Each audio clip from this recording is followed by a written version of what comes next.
रामाय रामभद्राय रामचंद्राय वेदसे रघुनाथाय नाथाय सीताय पतिये नमः। श्री रामलला भगवान की, श्री रामलला भगवान की, भारत माता की, भारत माता की, सरयू माता की, सरयू माता की, जय जय सीताराम।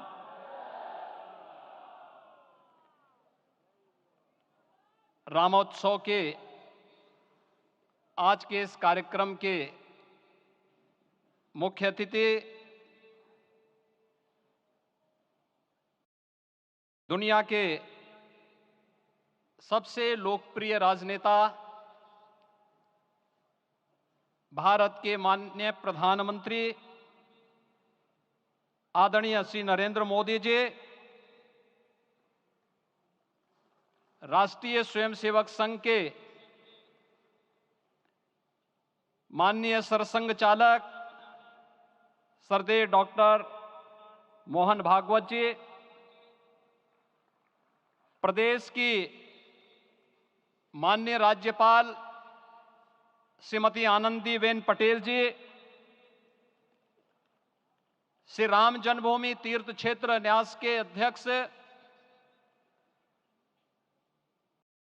पूज्य महंत नृत्य गोपाल दास जी, श्री राम जन्मभूमि तीर्थ क्षेत्र न्यास के कोषाध्यक्ष पूज्य स्वामी गोविंद देव गिरि जी, महासचिव सम्मान्य श्री चंपत राय जी, देश के कोने कोने से यहां पर पधारे पूज्य संतजन, अपने अपने क्षेत्र के नेतृत्व देने वाले सभी उपस्थित महानुभाव, रामोत्सव के इस पावन पर्व के अवसर पर आदरणीय प्रधानमंत्री जी का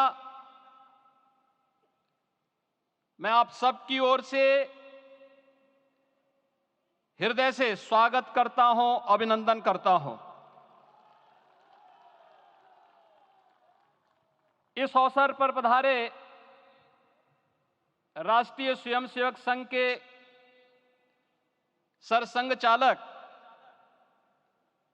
आदरणीय डॉक्टर मोहन भागवत जी का, अन्य समागत अतिथियों और महानुभावों का मैं हृदय से स्वागत करता हूं, अभिनंदन करता हूं। प्रभु रामलला के भव्य दिव्य और नव्य धाम में विराजने की आप सभी को कोटि कोटि बधाई। 500 वर्षों के लंबे अंतराल के उपरांत आज के इस चिर प्रतीक्षित मौके पर अंतर मन में भावनाएं कुछ ऐसी हैं कि उन्हें व्यक्त करने के लिए शब्द नहीं मिल रहे हैं। मन भावुक है, भाव विभोर है, भाव विह्वल है। निश्चित रूप से आप सब भी ऐसा महसूस कर रहे होंगे। आज इस ऐतिहासिक और अत्यंत पावन अवसर पर भारत का हर नगर, हर ग्राम अयोध्या धाम है। हर मार्ग श्री राम जन्मभूमि की ओर आ रहा है। हर मन में राम नाम है, हर आंख हर्ष और संतोष के आंसू से भीगा है। हर जीवा राम राम जप रही है। रोम रोम में राम रमे हैं, पूरा राष्ट्र राममय है। ऐसा लगता है हम त्रेता युग में आ गए हैं। आज रघुनंदन राघव रामलला हमारे हृदय के भावों से भरे संकल्प स्वरूप सिंहासन पर विराज रहे हैं। आज हर राम भक्त के हृदय में प्रसन्नता है, गर्व है और संतोष के भाव हैं। आखिर भारत को इसी दिन की तो प्रतीक्षा थी। भाव विभोर कर देने वाली इस दिन की प्रतीक्षा में लगभग 5 शताब्दी व्यतीत हो गई।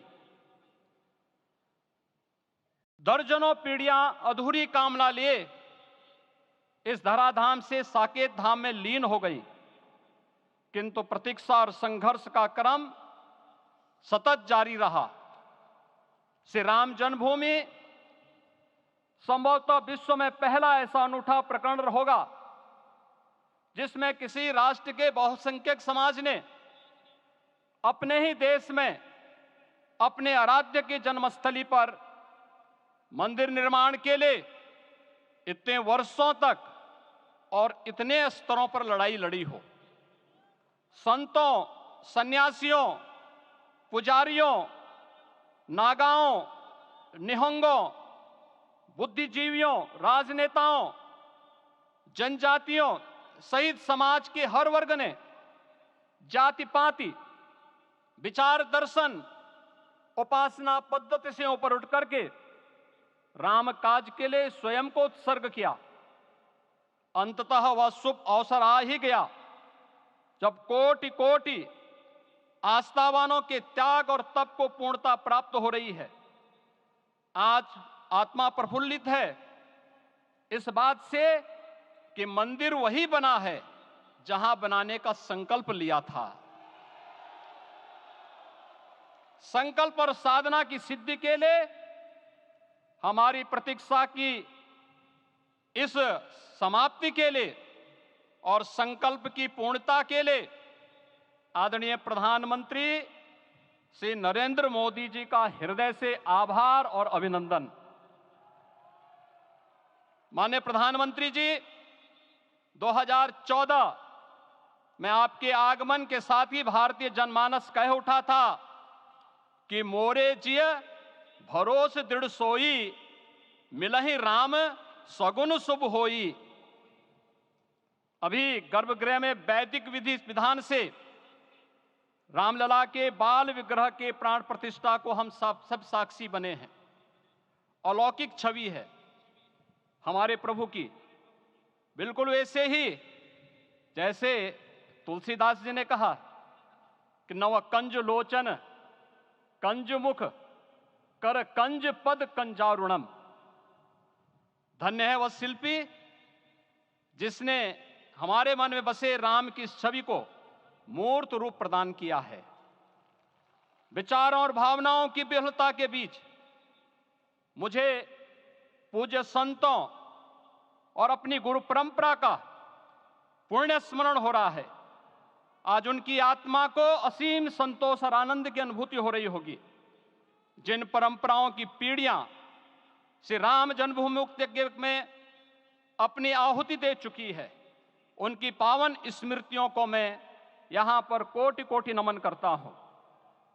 श्री राम जन्मभूमि महायज्ञ न केवल सनातन आस्था और विश्वास की परीक्षा का काल रहा, बल्कि संपूर्ण भारत को एकात्मता के सूत्र में बांधने के लिए राष्ट्र की सामूहिक चेतना जागरण के ध्येय में भी सफल सिद्ध हुआ है।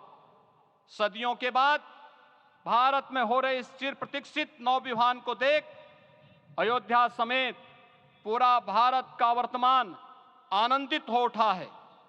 भाग्यवान है हमारी पीढ़ी जो इस राम काज के साक्षी बन रहे हैं, और उससे भी बड़भागी हैं वो जिन्होंने सर्वस्व इस राम काज के लिए समर्पित किया है और करते चले जा रहे हैं। जिस अयोध्या को अवनी की अमरावती और धरती का वैकुंठ कहा गया, वह सदियों तक अभिषिप्त थी, उपेक्षित रही, सुनियोजित तिरस्कार झेलती रही। अपनी ही भूमि पर सनातन आस्था पद्दलित होती रही, चोटिल होती रही, किंतु राम का जीवन हमें संयम की शिक्षा देता है और भारतीय समाज ने संयम बनाए रखा। लेकिन हर एक दिन के साथ ही हमारा संकल्प और भी दृढ़ होता गया, और आज देखिए पूरी दुनिया अयोध्या के वैभव को निभा रही है। हर कोई अयोध्या आने को आतुर है। आज अयोध्या में त्रेतायुगीन वैभव उतर आया है। दिख रहा है यह धर्मनगरी विश्व की सांस्कृतिक राजधानी के रूप में प्रतिष्ठित हो रही है। पूरा विश्व दिव्य और भव्य अयोध्या का साक्षात्कार कर रहा है। आज जिस सुनियोजित एवं तीव्र गति से अयोध्यापुरी का विकास हो रहा है, वह प्रधानमंत्री जी के दृढ़ संकल्प, इच्छा शक्ति और दूरदर्शिता के बिना संभव नहीं था। कुछ वर्ष पहले कल्पना से परे था कि अयोध्या में एयरपोर्ट होगा, यहां के नगर के भीतर 4 लेन की सड़कें होंगी, सरयू जी में क्रूज चलेंगे, अयोध्या की खोई गरिमा वापस आएगी। लेकिन मित्रों, डबल इंजन की सरकार के प्रयास से आज आप सबके सहयोग से यह सब साकार हुआ है। सांस्कृतिक अयोध्या, आयुष्मान अयोध्या, स्वच्छ अयोध्या, सक्षम अयोध्या, सुरम्य अयोध्या, सुगम्य अयोध्या, दिव्य अयोध्या और भव्य अयोध्या के रूप में पुनरुद्धार के लिए हजारों करोड़ रुपए वर्तमान में यहां पर भौतिक विकास के लिए लग रहे हैं। राम जी की पेड़ी, नया घाट, गुप्तार घाट, ब्रह्मकुंड, भरत कुंड, सूरज कुंड, विभिन्न कुंडों के कायाकल्प, संरक्षण, संचालन, रखरखाव के कार्य हो रहे हैं। रामायण परंपरा की कल्चरल मैपिंग कराई जा रही है। राम वनगमन पथ पर रामायण वीथिका का निर्माण हो रहा है। नई अयोध्या में पुरातन संस्कृति और सभ्यता को संरक्षण तो हो ही रहा है, भविष्य की जरूरतों को देखते हुए आधुनिक पैमाने के अनुसार सभी नगरीय सुविधाएं भी विकसित हो रही हैं। इस मोक्षदायिनी नगरी को आदरणीय प्रधानमंत्री जी की प्रेरणा से अब सोलर सिटी के रूप में भी विकसित किया जा रहा है। पूरी अयोध्या में विश्व के सनातन आस्थावानों, संतों, पर्यटकों, शोधार्थियों, जिज्ञासुओं के प्रमुख केंद्र के रूप में इसे बनाने की ओर से अग्रसर किया जा रहा है। यह एक नगर या तीर्थ भर का विकास नहीं है, यह उस विश्वास की विजय है जिसे सत्यमेव जयते के रूप में भारत के राज चिन्ह में अंगीकार किया गया है। यह लोक आस्था और जन विश्वास का विजय है, भारत के गौरव की पुनर्प्रतिष्ठा है। अयोध्या का दिव्य दीपोत्सव नए भारत की सांस्कृतिक पहचान बन रहा है और श्री रामलला की प्राण प्रतिष्ठा का समारोह भारत की सांस्कृतिक अंतरात्मा को समरस की एक अभिव्यक्ति सिद्ध कर रहा है। श्री राम जन्मभूमि मंदिर की स्थापना भारत के सांस्कृतिक पुनर्जागरण का आध्यात्मिक अनुष्ठान है। यह राष्ट्र मंदिर है। निसंदेह श्री रामलला विग्रह की प्राण प्रतिष्ठा राष्ट्रीय गौरव का एक ऐतिहासिक अवसर है। निश्चिंत रहिए, प्रभु राम की कृपा से अब कोई अयोध्या की परिक्रमा में बाधा नहीं बन पाएगा। अयोध्या की गलियों में अब गोलियों की गड़गड़ाहट नहीं होगी, कर्फ्यू नहीं लगेगा। अपितु यहां दीपोत्सव, रामोत्सव और यहां की गलियों में श्री राम नाम संकीर्तन से यहां की गलियां गुंजायमान होंगी, क्योंकि अवधपुरी का मैं रामलला का विराजना राम राज्य की स्थापना की उद्घोषणा भी है। राम राज्य बैठे त्रिलोका, हर्षित भये गए सब शोका। राम राज्य भेदभाव रहित समृद्ध समाज का द्योतक है और हमारे यशस्वी प्रधानमंत्री जी की नीतियों, विचारों और योजनाओं का आधार है। भव्य दिव्य राम जन्मभूमि मंदिर के स्वप्न को साकार रूप देने में योगदान देने वाले सभी वास्तुविदों, अभियंताओं, शिल्पियों और श्री राम जन्मभूमि तीर्थ क्षेत्र न्यास के सभी पदाधिकारियों को हृदय से धन्यवाद। पुनः आप सभी को रामलला के विराजने की इस ऐतिहासिक पुण्य घड़ी की बधाई। आदरणीय प्रधानमंत्री जी, आदरणीय सरसंघ चालक जी, माननीय राज्यपाल महोदया और आप सभी महानुभावों का मैं एक बार फिर से हृदय से स्वागत और अभिनंदन करते हुए हम सब जो संकल्प पूर्वजों ने लिया था उसकी सिद्धि की भी सभी को बधाई देते हुए प्रभु के चरणों में एक बार पुनः नमन करते हुए पूरे प्रदेश और देशवासियों को आज के इस रामोत्सव के अवसर पर कोटि कोटि बधाई और अभिनंदन देते हुए अपनी वाणी को विराम देता हूं। जय जय सीताराम।